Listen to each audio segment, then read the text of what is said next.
అస్సలాముఅలైకుం, నమస్తే గాయ్స్, ఎలా ఉన్నారు? నేనైతే బాగున్నాను. ఎప్పుడైతే నేను మెడికల్కి పోతున్నా, కొద్దిగా హెల్త్ బాగాలేకుండే, ఉంటుంది ఏ రకంగా ఉంటుంది ఏం చూద్దాం. ట్రై చేస్తా, చూపెట్టాలి.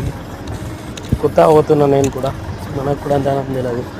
చూడొచ్చు, రోడ్లు సేమ్ మన ఇండియా లెక్కన ఉంటాయి. రోడ్లు మొత్తం ఈడ మొత్తం చెత్త బిత్త ఏడంటే ఆడనే పడేస్తారు.